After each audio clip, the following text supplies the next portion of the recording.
warahmatullahi wabarakatuh. Halo semuanya, perkenalkan kami dari kelompok 6 dari mata pelajaran sejarah. Hari ini kami berada di Gedung Sate pada hari Jumat tanggal 1 November 2024 untuk melakukannya wawancara. Sebelumnya perkenalkan terlebih dahulu. Aku Raditya Bintang. Halo, nama aku Widya Fitriani. Saya Siti Latifah. Saya Firsya Tulani. Saya Sheila Fitriani. Saya Hikari Afkar Mustafa.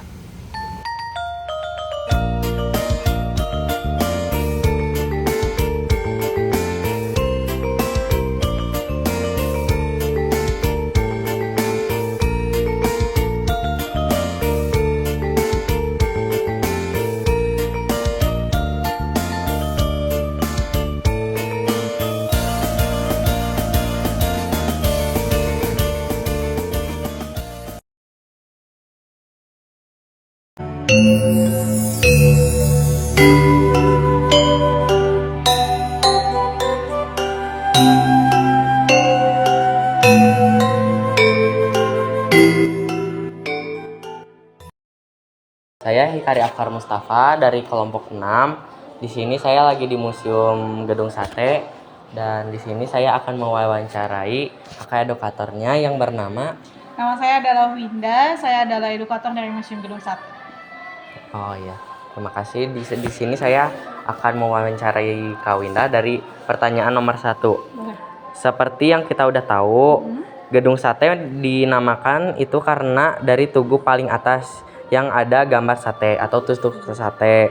Apakah itu memiliki makna atau simbol tersendiri? Oke, jadi sebetulnya ornamen atau yang tugu yang ada di atas menara Gedung Sate itu sebetulnya ada fungsinya juga dan ada juga maknanya. Jadi bagian fungsinya itu bagian yang kayak tusuknya, tusuk satenya itu berfungsi sebagai penangkal petir karena waktu zaman Belanda dulu Gedung Sate menjadi salah satu-satunya bangunan paling tinggi di Jawa Barat. Nah, terus kalau untuk yang buletan kayak daging satenya itu baru ada maknanya. Nah, itu kan jumlahnya ada 6.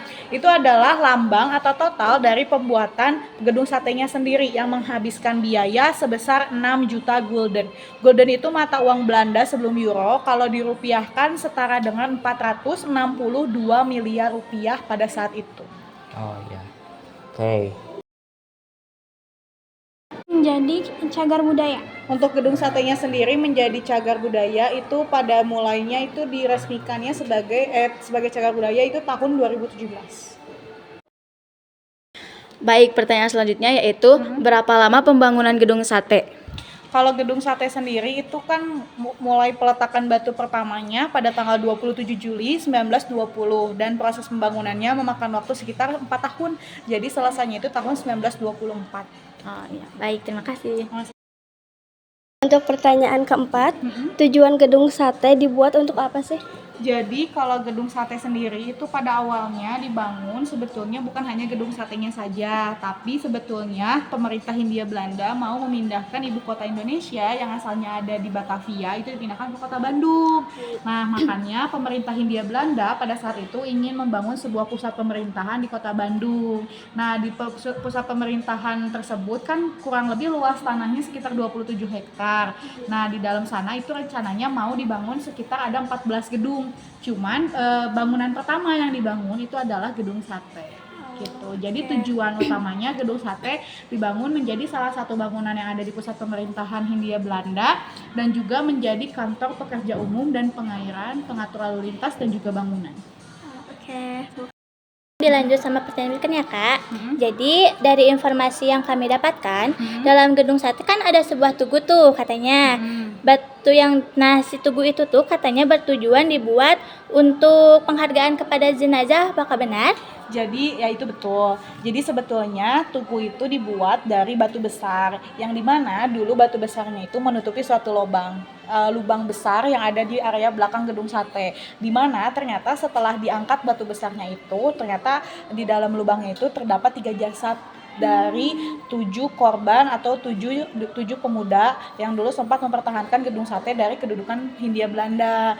Nah, 3 jasad itu setelah diidentifikasi ternyata bernama Didi, Suhodo dan juga Muhtarudin. Dan pada saat setelah diidentifikasi selanjutnya jasadnya dipindahkanlah ke makam pahlawan yang ada di Cikutra. Nah, lalu si batu besar yang menutupi lubangnya tadi itu kita simpan atau kita jadikan sebuah tugu yang ada di area depan gedung sate dekat tiang benderanya itu. Iya. Nah, di sana sekalian juga ditulis untuk mengenang jasad dari 7 pemuda itu. Makasih ya, Kak. Ya. Pertanyaan kelima, selama gedung sate berdiri selama 100 tahun dan tetap kokoh, apakah ada perbaikan? Gedung sate sebetulnya secara konstruksi utamanya itu belum pernah diperbaiki ataupun ada renovasi. Tapi adapun perbaikan atau pemeliharaan seperti contohnya kayak temboknya itu setahun sekali ada pergantian cat meskipun warna catnya masih sama warna putih. Terus kayak atap gedung sate juga itu selalu diperbaiki ataupun diganti bila memang harus perlu diganti. Itu pergantian atau perbaikan atapnya kurang lebih selama 30 tahun sampai 35 tahun sekali aja. Jadi selebihnya itu belum pernah ada perbaikan sih. Yang perbaikannya secara besar-besaran ya. Kalaupun ada perbaikan yang kecil-kecil kayak misalnya ada yang lembab diperbaiki kayak gitu-gitu aja. Itu aja. Makasih Kak. Iya. Pertanyaan terakhir, siapa arsitek utama yang membangun gedung sate? Arsitek utama yang membuat atau mendesain gedung sate itu namanya adalah Insinyur Johan Herbert. Beliau adalah arsitek muda pada saat itu yang berasal dari Belanda yang membuat desain atau menjadi arsitek utama di gedung sate. Oke.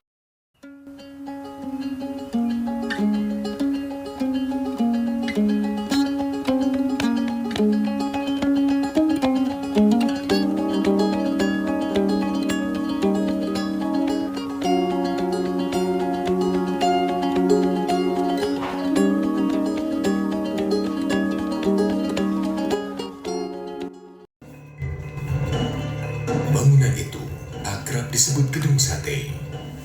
Pembangunannya merupakan bukti konkret tentang wacana pemindahan ibu kota Hindia Belanda dari Batavia ke Bandung.